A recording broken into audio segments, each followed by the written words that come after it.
तो अब हम आगे पढ़ेंगे। तो अब आता है what is cell made up of, what is the structural organisation of a cell.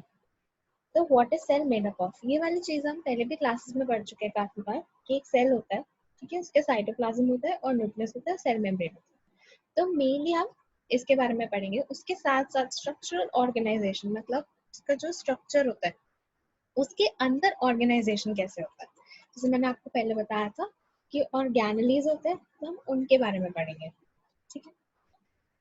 तो जब हम माइक्रोस्कोप से देखते हैं किसी सेल को, अगर हम इलेक्ट्रॉन माइक्रोस्कोप ना लें, ठीक है, अगर हम इलेक्ट्रॉन माइक्रोस्कोप लेते हैं तब तो हमें उसमें ऑर्गेनेलीज दिखते हैं। और अगर हम इलेक्ट्रॉन माइक्रोस्कोप ना लें, नॉर्मल माइक्रोस्कोप लें, तो हमें उसमें सिर्फ सेल मेम्ब्रेन, साइटोप्लाज्म और न्यूक्लियस ही दिखते हैं, ठीक है। तो ये तीन मेन चीजें हमें दिखती है। प्लाज्मा मेम्ब्रेन भी कहते हैं सेल मेम्ब्रेन को। All activities inside the cell and interactions of the cell with its environment are possible due to these features. तो सेल के अंदर जितना भी काम होता है और उसका एनवायरनमेंट मतलब उसके आसपास की जगह, उसके साथ जितना भी इंटरेक्शन मतलब जितना भी जैसे खाना पानी लेना देना, ठीक है, वेस्ट मटेरियल निकालना, रेस्पिरेशन करना, ये सब काम किसकी वजह से पॉसिबल होता है, इन तीन चीजों की वजह से। तो अब हम एक एक करके इन तीनों को पढ़ेंगे। तो सबसे पहले आता है प्लाज्मा मेम्ब्रेन या सेल मेम्ब्रेन। ये क्या होता है, this is the outermost covering of the cell that separates the contents of the cell from external environment. तो ये एक कवरिंग होती है सेल की जो उसको उसकी एनवायरनमेंट से अलग रखती है, ठीक है, उसको बचा के रखती है। प्लाज्मा मेम्ब्रेन ही होता है जो कंट्रोल करता है कि सेल के अंदर क्या आएगा और बाहर क्या जाएगा, सब ये कंट्रोल करता है, ठीक है। और ये क्या करता है, चीजों को बाहर जाने से भी रोकता है, तो यही लिखा हुआ है इसमें। इस वजह से इसको सेलेक्टिवली परमिएबल मेम्ब्रेन भी कहते हैं। अब इसका क्या मतलब है सेलेक्टिवली परमिएबल मेम्ब्रेन।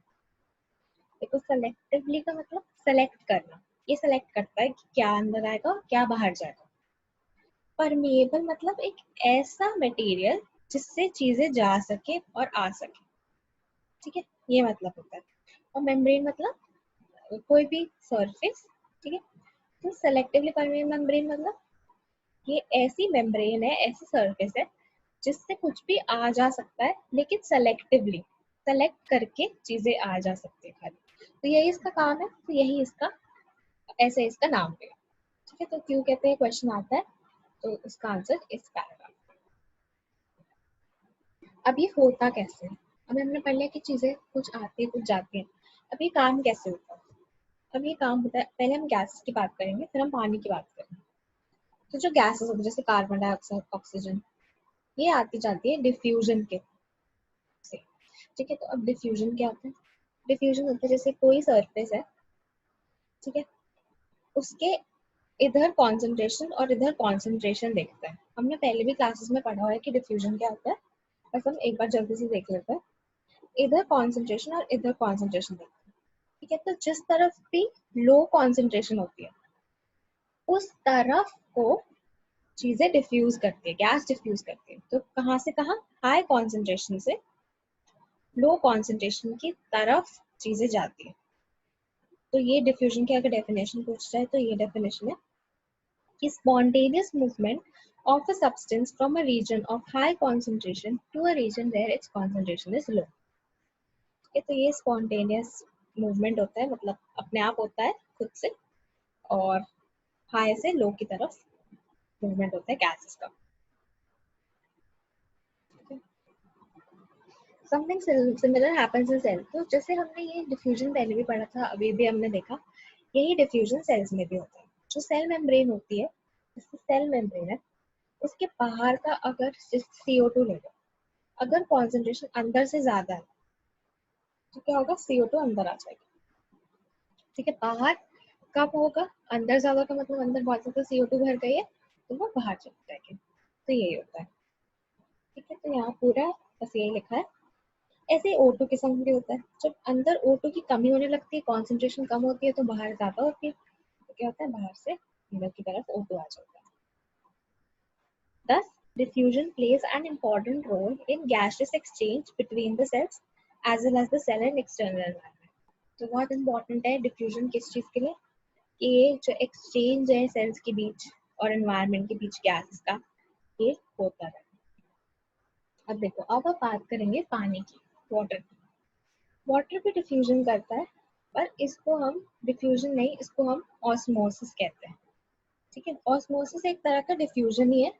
भी हम आगे देखेंगे। The movement of water molecules through such a selectively permeable membrane is called osmosis.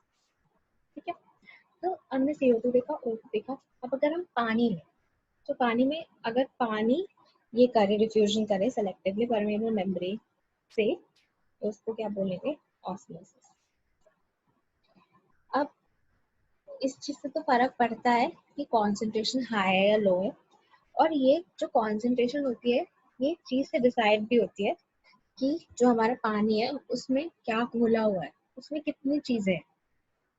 ठीक है, तो the movement of water across the plasma membrane is also affected by the amount of substance dissolved in the water. इसमें जितनी चीजें घुली होंगी उस पर डिपेंड करता है। Thus, osmosis is the passage of water from a region of high water concentration through a selectively permeable membrane to a region of low water concentration till equilibrium is reached. ठीक है, देखो इसमें चीजें क्या है? Passage of water from region of high water concentration to a region of low water concentration, ये diffusion की definition थी। अब इसमें चेंज क्या है? बस एक ये आ गया है through a selectively permeable membrane, और आगे टिल इक्विलिब्रियम इज रीच्ड। ठीक है, तो ये बड़ी आसान डेफिनेशन है, ऐसे देख करके पढ़ने को। ठीक है, अब देखो इसमें एक चीज जो ध्यान रखने वाली है वो है हाई वाटर कॉन्सेंट्रेशन। हम कोई सॉल्यूशन है उसमें, हम जैसे पढ़ते हैं केमिस्ट्री में, तो हम क्या पढ़ते हैं? कोई सॉल्यूशन होता है, अगर उसमें ज्यादा सॉल्ट घुले हो तो वो कैसा होता है? कॉन्सेंट्रेटेड होता है ना। पर इसमें हम वाटर कॉन्सेंट्रेशन की बात कर रहे हैं, तो हाई वाटर कॉन्सेंट्रेशन का मतलब ये है कि उसमें ज्यादा नहीं बल्कि कम सॉल्ट्स हो, जिससे उस पर पानी ज्यादा हो। ठीक है, तो बस ये चीज ध्यान रखने वाली है कि हाई वाटर कॉन्सेंट्रेशन का मतलब क्या है? उसमें पानी ज्यादा हो, सॉल्ट कम हो, तो एक डाइल्यूट सॉल्यूशन होगा, तो उसकी वाटर कॉन्सेंट्रेशन हाई होगी। ठीक है, ना कि कॉन्सेंट्रेटेड। अब 3 टाइप के सॉल्यूशन होते हैं। ठीक है, तो उनके बारे में पढ़ेंगे। तो 3 टाइप के होते हैं, हाइपोटोनिक, आइसोटोनिक और नीचे आएगा हाइपरटोनिक। अब ये क्या होता है? देखो, अगर हम कोई सेल लें और उसे किसी सॉल्यूशन में डालें तो क्या क्या हो सकता है, सॉल्यूशन के हिसाब से हम देखते हैं। ठीक है, अब अगर हमने डाला किसी ऐसे सॉल्यूशन में जिसमें हमने सेल डाला और बाहर का जो वाटर का सॉल्यूशन है, वाटर का कॉन्सेंट्रेशन है, तो क्या है? बहुत डाइल्यूट है। ठीक है, अगर सॉल्यूशन डाइल्यूट होगा, मैंने अभी बताया था यहाँ पे डाइल्यूट सॉल्यूशन होगा तो मतलब वो वाटर कॉन्सेंट्रेशन ज्यादा होगा। जब वाटर कॉन्सेंट्रेशन ज्यादा होगा तो क्या होगा? पानी सेल के अंदर घुसेगा। ठीक है, तो cell will gain water by osmosis, और ऐसे को क्या कहते हैं? ऐसे सॉल्यूशन को कहते हैं हाइपोटोनिक सॉल्यूशंस। अब देखो, जब हमने बोला गेन वाटर, तो इसका मतलब ये नहीं कि पानी सिर्फ सेल्स के अंदर जाएगा, नहीं। गेन वाटर का मतलब है पानी सेल्स के अंदर तो जाएगा, लेकिन देखो जो भी मेम्ब्रेन होती है ना, ऐसा नहीं होता कि पानी सिर्फ एक तरफ जाता है, पानी दोनों तरफ जाता है।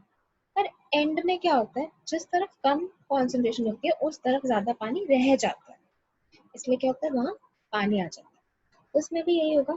ठीक है, दोनों डायरेक्शन में जा सकते हैं, लेकिन पानी रहेगा कहाँ ज्यादा? जिधर कॉन्सेंट्रेशन कम होगी, यानी कि सेल के अंदर। तो नेट रिजल्ट क्या है? कि पानी सेल के अंदर आ जाएगा और सेल स्वेल अप मतलब फूल जाएगा। अब देखो, जब भी ऐसे सॉल्यूशन का बताने के लिए बोले कि बताओ सॉल्यूशन का, तो 3 चीजें बतानी है।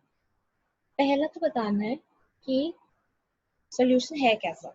ठीक है, हाइपोटोनिक सॉल्यूशन को डिस्क्राइब करना है, जैसे यहाँ दिया। फिर दूसरा आपको ये वाली चीज बतानी है कि पानी आएगा जाएगा तो दूसरी जगह, बट रहेगा कहाँ? सेल में ज्यादा रहेगा।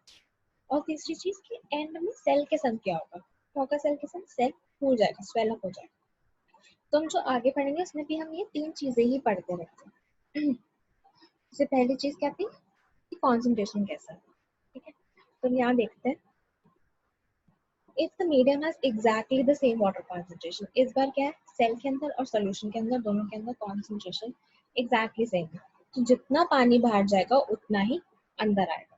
ठीक है, तो ये बता दिया हमने कि कॉन्सेंट्रेशन सेम है, उसको क्या कहते हैं, आइसोटोनिक। दूसरा हमें क्या बताना होता है, जितना बाहर जाएगा उतना ही अंदर आएगा, हमने ये बता दिया। ठीक है, water crosses the cell membrane, दोनों डायरेक्शन में जाएगा बट सेम अमाउंट अंदर जाएगा और सेम अमाउंट बाहर आएगा, तो एंड में क्या होगा, दोनों तरफ जितना पानी था उतना ही रहेगा। और तीसरा हमें बताना होता है सेल के संग क्या हुआ, सेल का साइज सेम रहा।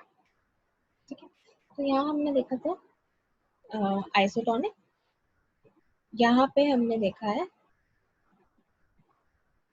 ठीक है, तो ये दो टाइप के सोल्यूशन हो गए। अब नेक्स्ट आता है हाइपरटोनिक, ऊपर हमने देखा था हाइपोटोनिक और आइसोटोनिक, अब हम देखेंगे हाइपरटोनिक सोल्यूशन। ठीक है, हाइपरटोनिक क्या होता है, हाइपोटोनिक का उल्टा होता है। हाइपरटोनिक में जो बाहर होता है वो कॉन्सेंट्रेटेड सोल्यूशन होता है, तो उसकी वाटर कॉन्सेंट्रेशन कम होती है। ठीक है, कॉन्सेंट्रेटेड सोल्यूशन होता है तो उसकी वाटर कॉन्सेंट्रेशन कम होती है, तो इस पर क्या होगा, पानी सेल से बाहर आ जाएगा। ठीक है, तो यही चीजें बतानी है कि क्या होता है सोल्यूशन और हाइपरटोनिक, और क्या होगा, पानी जाएगा आएगा दोनों तरफ से, लेकिन रहेगा किधर, सेल के बाहर जाता रह जाएगा, और सेल को क्या होगा, एंड में श्रिंक हो जाएगा। तो ये बहुत आसान है। अब देखो ये जो पैराग्राफ लिखा है, osmosis is a special case of diffusion through a selectively permeable membrane. तो हमने ऊपर डेफिनेशन में भी देखा था कि ऑस्मोसिस की जो डेफिनेशन थी वो एग्जैक्टली डिफ्यूजन की डेफिनेशन जैसी ही थी, बस डिफरेंस क्या था, उसमें ये वर्ड लिखा होता है, through a selectively permeable membrane. ठीक है, तो इसमें इसको याद रखने का नहीं है, बस ये चीज याद है। अब क्या पढ़ेंगे हम,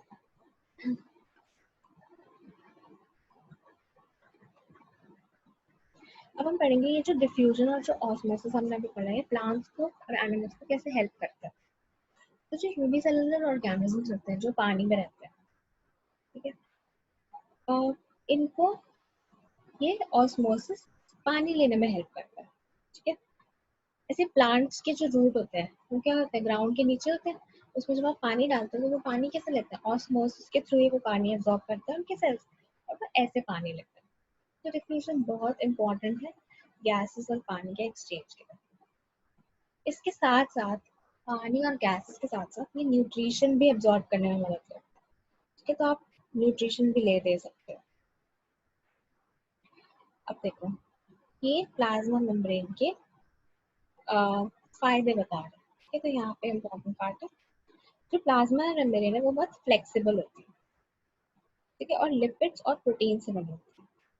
तो ये याद रखना आपको कि वो फ्लेक्सिबल होती है बहुत ज़्यादा, और लिपिड्स और प्रोटीन से बनी होती है। लेकिन जो प्लाज्मा मेम्ब्रेन का स्ट्रक्चर होता है वो खाली हम इलेक्ट्रॉन माइक्रोस्कोप से देख सकते हैं। ठीक है, प्लाज्मा मेम्ब्रेन न्यूक्लियस और साइटोप्लाज्म के थोड़े बड़े स्केल के अलावा जितनी भी चीजें होती है सेल के अंदर वो हम खाली एक इलेक्ट्रॉन माइक्रोस्कोप से ही देख सकते हैं। अब ये बता रहे हैं कि जो फ्लेक्सिबिलिटी होती है सेल मेम्ब्रेन की, उसका फायदा क्या है। फ्लेक्सिबिलिटी की वजह से सेल को क्या होता है, वो खाना एब्जॉर्ब कर सकता है आसानी से। जैसे हमने अमीबा भी देखा था, अमीबा क्या करता है, अमीबा जाके अपना खाना ले लेता है, उसको एब्जॉर्ब कर लेता है अपने अंदर। तो वो जो हमने पूरा एक प्रोसेस देखा था जिसमें उसने क्या किया था, उसको खाना मिला, ठीक है, तो उसने क्या किया, उसके आसपास अपना शेप चेंज करके उसको एनगल्फ, मतलब उसको अपने अंदर ले लिया और फिर ऐसे बना लिया। तो इस जो ये पूरा प्रोसेस था जिससे इसने अपने अंदर कुछ लिया, जब भी सेल अपने अंदर कुछ लेता है तो उसको बोलते हैं endocytosis. Such processes are, so the cells engulf food and other material from external environment. Such processes are called endocytosis. So ये endocytosis की definition है यहाँ पे। इसका एग्जांपल क्या है, अमीबा अपना खाना एंडोसाइटोसिस की हेल्प से लेता है। ठीक है, अब क्वेश्चंस करते हैं। How do substances like CO2 and water move in and out of the cell? Discuss. तो इसमें क्या है कि आपको बताना है कि CO2 और वाटर कैसे मूव करते हैं। तो इसके लिए पूरा डिफ्यूजन प्रोसेस समझाना पड़ेगा और फिर ऑस्मोसिस भी समझाना पड़ेगा। ऊपर जो था why is plasma membrane called selectively permeable membrane, ये भी बहुत अच्छे से डिस्कस किया था ऊपर, तो पीछे करके देख लेना। यही कही था। ठीक है, तो अभी के लिए इतना ही।